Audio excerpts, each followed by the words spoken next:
За өнөөдөр бид Бурхан Багшийн гэгэрлийн хотыг болсон Бодгоягаас холдгоо орших нэрэн занай голын ирэг дээр орших бидний хойно харагдаж байгаа энэ совргоны тойр бол Бурхан Багшид гэгэрхээс өмнө сайхан хоол кир гэдэг энтхийн нэртэй кир гэдэг хоол өргөж гэгэрлийн өмнөх хоолыг өгж асар их буян хийсэн сужата гэдэг бүсгүйгийн амьдарч байсан гэрийн энд бол гэрн байсан. Тэгээд энд юун дээр бол сүүлд бол Ашок хаан тэргүүтэй хүмүүс ирж тэр сайхан буян төвлийг тэмдэглэж соврог болсон байна. Тэгэхээр энэ сужата ямар ч өстэй вэ гэхээр Бурхан Багш гэрээс гараад хувраг болоод ажинд аларкалам, удаграм пудр нэртэй аршуудаас 7 дахь 8 дахь самаадыг олоод гэгэрэл хүрч чадаагүй. Тэгээд дараа нь 6 жил эндээс холгоо орших Дөнгөшврэг нэртэй тийм агуу байгаа. Тэр агууд 6 жилийн хатуу жил үлдээд гэгэрэлд ариусал энэ Бурхан хотыг болж гэгэрч чадаагүй. Тэгээд тэрний дараа бол Бурхан Багш бага насныхаа 5-6 настай хүүхэд байхдаа бяцлал хийж ясан анафана бяцлаглыг санаад тэр бяцлаглаа хийж үсгээр шийдээд ингээд 14 хоног анафана бяцлаглыг хийж ер нь бяцлал хийхнийхэр чи 14 хоногийн турш гарч орлого бяцлал хийгээд байгаа гэсэн үг. Тэгээд тэр 6 жил хатуу жил хийгээд асар их ядарсан бие нь суулж дөрөжсөн байсан учраас хоол идэж эхэлсэн. Энэ тосгон руу бидний ирээд байгаа энэ тосгоныг бол Бурхны үед бол Урвэла нэртэй тосгон байсан. Тэгээд энэ Урвэла тосгоны эзэн бол Сужатагийн аав нь байсан юм баян хүн байсан. Тэгээд энэ тосгон руу тэр 14 хоног байх үедээ бол өдрийн цагаар бол бадралж явж хоол хүртээд бусад цагууд нь бол 24 цагийн бусад цагууд нь бол бяцлаглаа анафан бяцлаглаа шамдаж самади бяцлаглаа сайжруулж зөв самади самма самади хөгжүүлсэн. Тэгээд дараа нь тэр агуунаас гараад эндээс холгүй байгаа нэг модны доор сууж бяцлал хийж эхэлсэн. Тэгээд тэр үед энэ сужата гэдэг энэ тосгоны эзний охин бол урд нь бол бага залуу настай байх үед ирээдүйд хэрвээ энэ мод тэр Бурхан Багшийн тэр бяцлал хийж байгаа тэр модыг бол шүтдэг байсан. Тэр модонд тэнгэрүүд оршиж байгаа гэж итгэж шүтэж байсан. Тэгээд тэр залуу настай байх үед ирээдүйд хэзээ нэгэн цагт өөрийн ижил язгуурын хүнтэй сууж тэгээд эхний хүүхэд нь хүүтэй болох юм бол энэ модны тэнгэрт сайхан тахил өргөн гэж амласан байсан.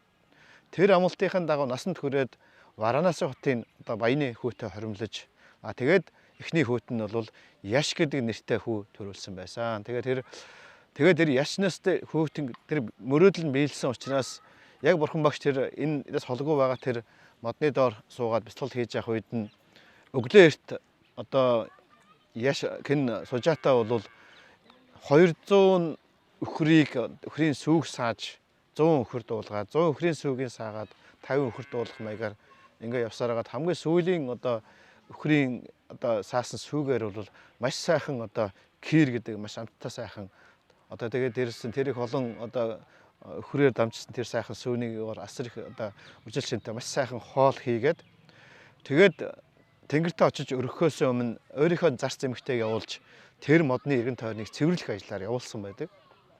Тэгээд очоод тэр зарц нь эмэгтэй нь очоод цэвэрлэх гээд ирсэн чинь хан хүү Сидхарт тийм ээ тэр модны доор бяцлал хийгээ сууж байсан.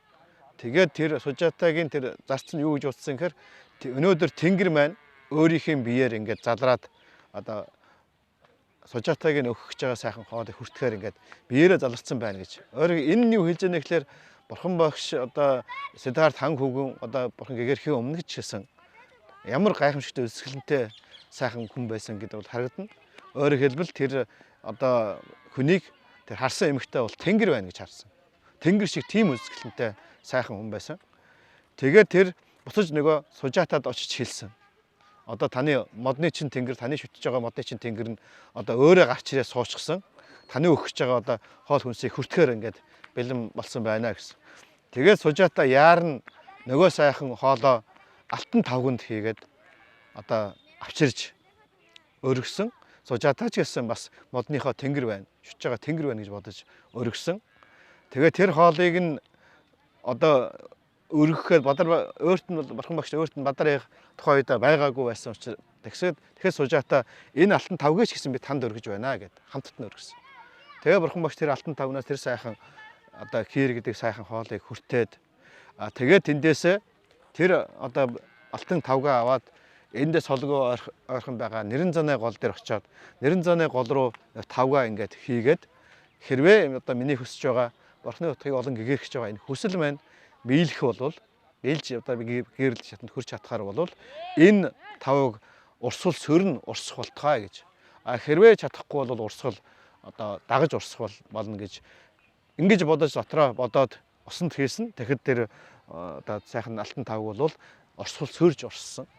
Тэгээ урсаад хэсэг явж байгаад мэдээж тэр одоо ус руу доошоо ороод тэр доор одоо голын юраалд байгаа тэр одоо бусад одоо урдын бурхтын өргөсөн тавган дээр очиж тусаж ингэж дуугарсан байдаг. Тэр дууг сонсоод лус бол за одоо энэ урдын гурван бурхны тавгууд одоо энд байгаа. Одоо тэгээд дараачийн бурхан хороо залсан байна гэдгийг тэр дуугаар бол мэдэж одоо тэгээд тэр лус бол одоо бурханд одоо үйлчлэхээр бэлэн болсон гэж үзэгддэг.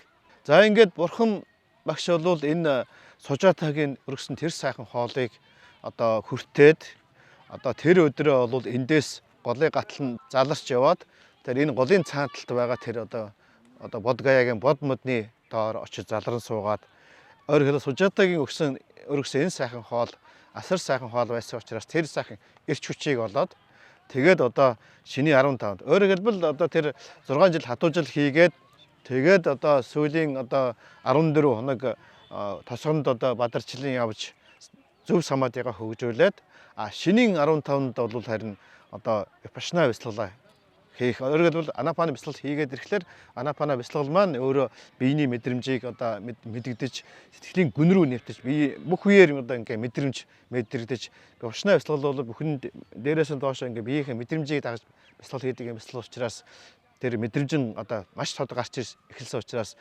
випашна бяцлалыг үргэлжлүүлэн хийхээр шийдээд тэгээд тэр Сужаатагийн өргөсөн сайхан хоолыг зооглоод тэгээд одоо эндээс залран явж тэр бод модны доор очиж суугаа тэнд нэг өдрийн дотор одоо бяцлал хийсээр одоо шиний 15-ны өглөө нар мандахт бол Бурханы утгыг олон гэгээсэн ийм төвхтэй.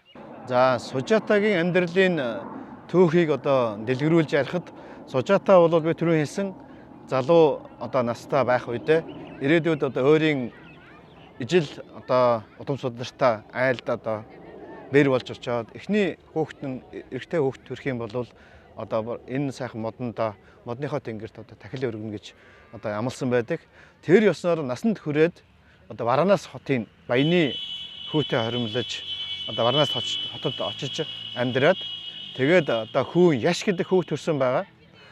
Тэр Яш хүү нь бол Бурхан багш Саарнатад анхныхаа 5 шавьд одоо ном сургаалаа айлдаж випашна бяцлал анапана бяцлалаа зааж анхны 5 шавь гэгэрэл хүрээд тэгээд одоо байж явах үед бол Варанас хотоо энэ тэр баян тансаг амьдралаас уйдаж одоо тэр сэтгэлэн тайван бус болсон учраас амар амгалан болохоор гэрээсээ өглөөрт гарч гүйгээд тэгээ Бурхан багш тэр одоо Саарнатын тэр сайхан одоо тэр сайхан одоо анхны ном хөр дэргүүлсэн газараа заларч байх үед модны доор сууж байх үед нь ирж уулзаж Бурханаас ном сонсож гэгэрэлд хүрдэг тэр Яш бол энэ Сужаатагийн хүү юм байна.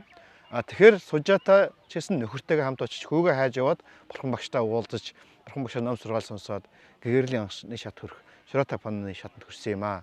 Тэгэхээр энд ирж Бурхан багштай уулзаж одоо Бурхан багшийг тэнгэр гэж бодож хоол өргөсөн Сужаата маань тухайн үед Бурхан гэдгийг бол мэдээгүй.